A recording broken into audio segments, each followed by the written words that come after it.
Classical Chinese dance has a history of several thousand years. In both folk and imperial settings, it served as entertainment for large gatherings and celebrations. Even in ancient times, we find dance. When people were happy, the movements of the hands and feet became dance. Each dynasty actually had its own style of dance. Within China's grand civilization of 5,000 years, many traditions are linked together. Martial arts, Chinese opera, folk dance, acrobatics. They all have something in common. It's a kind of cultural foundation that has been passed down, the Chinese people's own treasure, passed down over the generations all the way to today.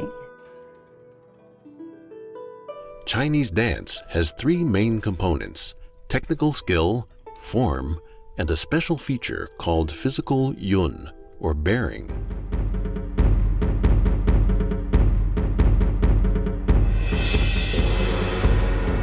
Chinese dance's technical skills include a whole series of challenging leaps, jumps, flips, and many difficult tumbling techniques.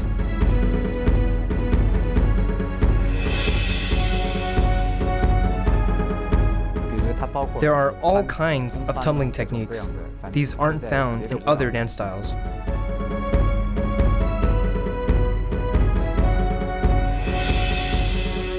The techniques of classical Chinese dance were passed down exceptionally well through the culture. In traditional Chinese culture, the martial and the civil were interconnected. In martial arts, there are striking and flipping techniques that came from ancient battlefields. They were used for fending off blows and such. All these are the most traditional ways of using strength. After they were passed down, they were no longer used for fighting. They were used for artistic performance in the imperial court. Over time, the artistic side predominated, and so they became a part of classical Chinese dance itself.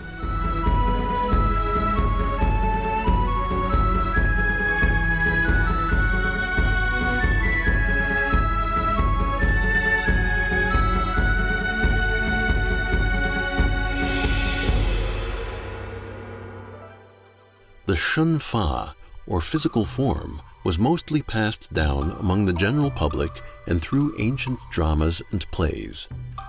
Each dynasty had its own imperial court dances that varied greatly in style. Form refers mostly to movements, the actual path that a movement takes.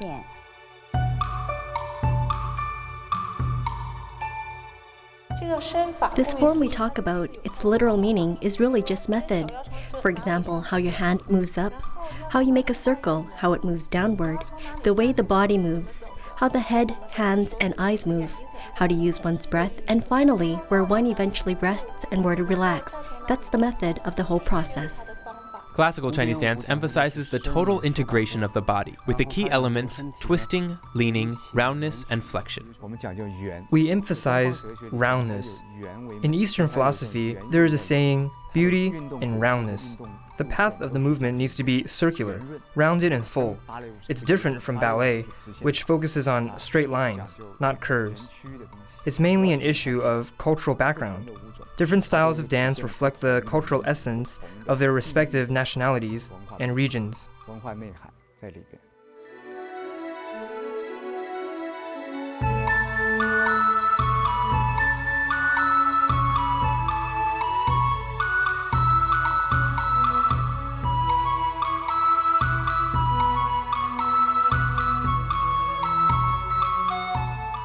What ultimately takes classical Chinese dance to another level is the yun, or physical bearing. Bearing is a certain sensibility that's expressed when Chinese people perform classical Chinese dance. It's an artistic feeling that arises from the culture. For example, there's a difference when the same movement is performed by a Western and Chinese person. So what accounts for that difference? It's that each person carries his own special ethnic and cultural meaning inside. When you perform the culture of your own nationality, you have an innate temperament. Like in ballet, the final pose made by a male dancer is like this, a softer pose. In Chinese dance, it's like this. The breath and energy are different.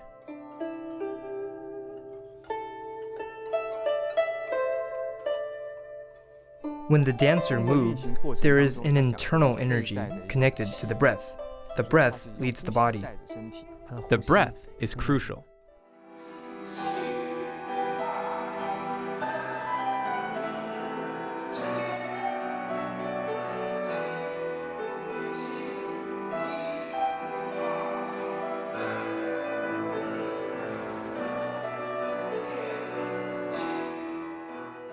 Dancing isn't just the external form of movements. For example, gymnastics has very difficult movements, but it's not really dance. If you do this movement, making a circle, all you know is what shape that movement is, but it has no flavor. But if my circle starts from here,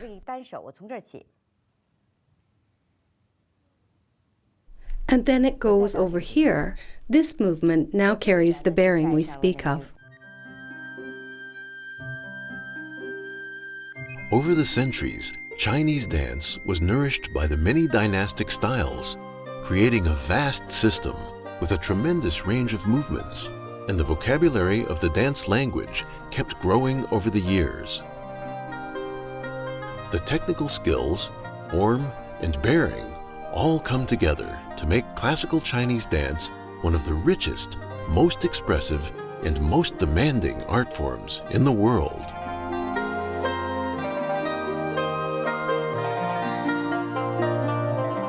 The movements are not formulaic, like this movement must be done this way and convey this one meaning. That does happen in dance drama sometimes, but in classical Chinese dance, the means of expression are very rich.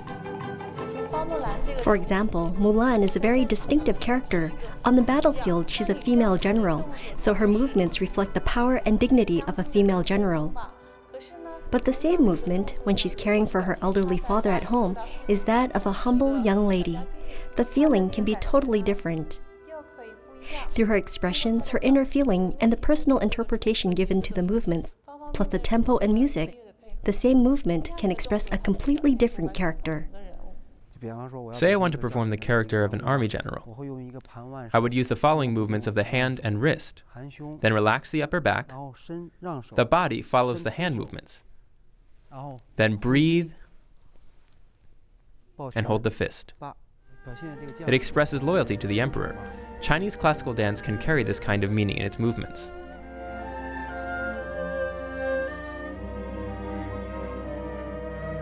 Portraying different characters, male, female, old, young, requires a different way of expression. For example, in the Shen Yun piece, The Loyalty of Yue Fei, Yue Fei's mother has movements that are very refined. Like when she lifts the hand of her son with this movement, you feel like she's taking you back to when Yue Fei was just an infant cradled in her arms. There are no formulaic movements. They're a reflection of a mother's deep affection for her child.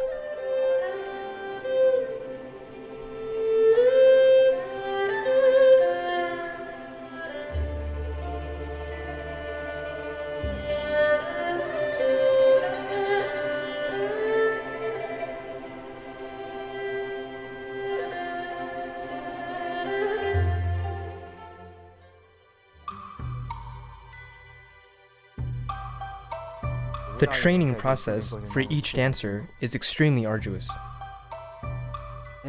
There's morning practice, basic skills training, rehearsals. Every day you're dancing for at least 7 to 8 hours. Every day you get up early and go at it, day after day, year after year.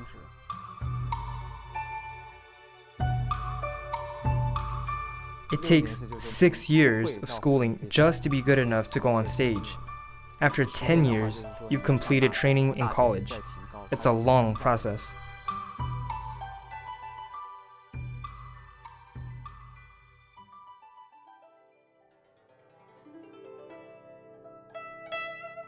For thousands of years, classical Chinese dance was used to express traditional values like reverence for the heavens, emphasizing virtue, and the belief that good is rewarded and evil is punished. Chinese dance used to embody the ideals of benevolence, honor, etiquette, wisdom, and sincerity. It conveyed the rugged strength of men and the gentle refinement of women. What it displayed was authentic and bright.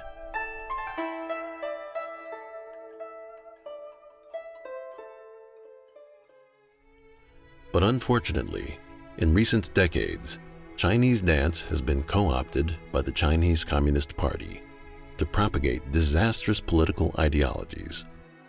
after the Cultural Revolution. On the surface, it still resembled Chinese classical dance, but in actuality, it had lost its traditional essence and had been seized by the Communist Party to spread communist culture.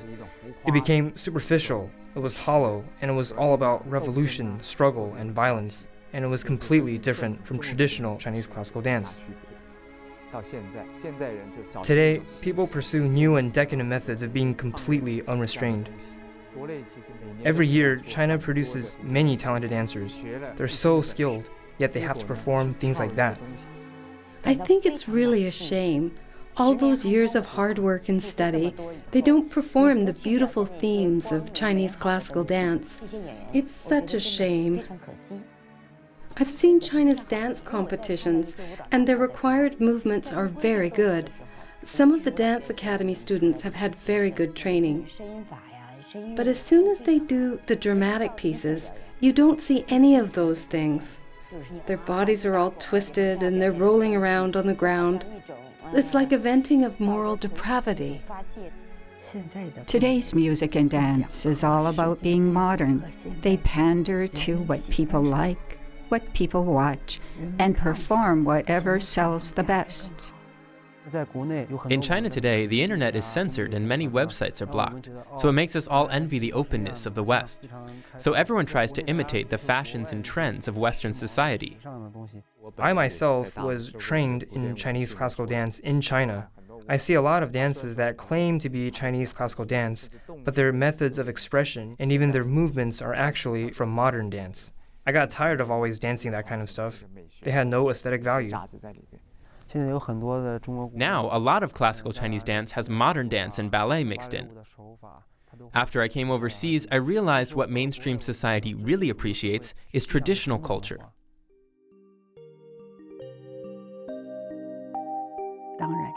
Of course, there have always been a number of remarkable artists pushing classical Chinese dance forward. Since antiquity, the most outstanding artists are those who first and foremost are of upright moral character. These people are not easily affected by outside pressure or by fame and profit.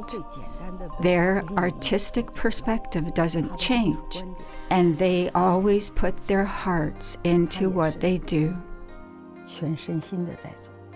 Nevertheless, living under the repressive communist system, in spite of their high ideals, these artists have had a hard time finding creative space to develop.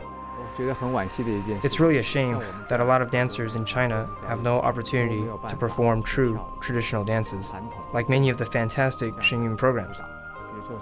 They have no chance to demonstrate their talents on the international stage. It was only after I left China that I found out it's Shenyun that's promoting classical Chinese dance around the world. Inside China, if you want to be known by the world, that's really difficult. Who invented classical Chinese dance? It was the majestic 5,000-year history of China. How do we carry forward such a culture? That's our mission. What Shenyun performs is the essence of Chinese culture and the historical figures who have been nurtured by it. Shenyun is using classical Chinese dance to present this culture on the world stage. I think it's for this reason that people around the world appreciate the Shenyun performances so much.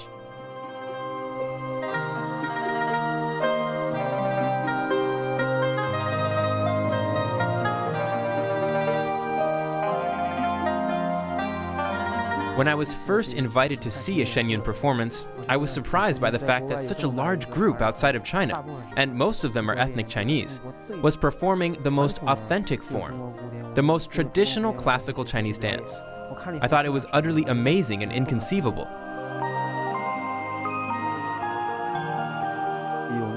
Shenyun uses pure classical Chinese dance without mixing in any other dance vocabulary.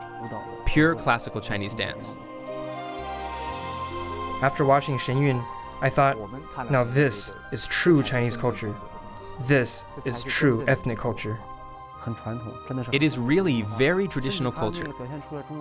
The style and feeling of their dance and the stories they perform are more pure and more authentic than anything in mainland China, from the provincial to the national level. When watching Shenyun, you can really feel a kind of spirit from the dancers. They do things as a whole. There's no sense of pressure within the group. Everyone gives you support and motivation. What they pursue is excellence in art and traditional culture. Very pure. So I decided to join Shenyun and make my contribution.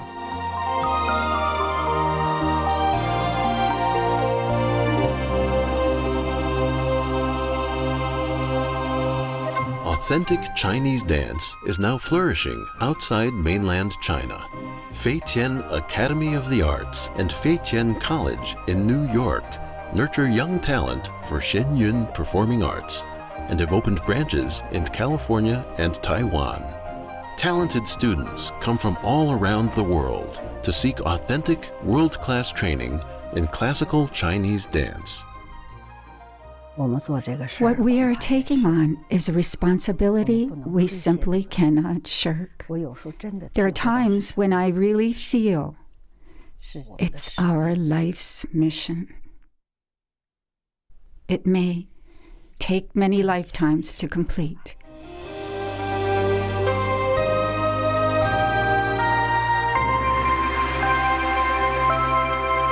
I often feel a sense of remorse that this precious thing that has been passed down in China throughout the ages. I have dedicated my entire life to the arts. Yet it was only after I reached my 70s that I found this is where it has the greatest meaning.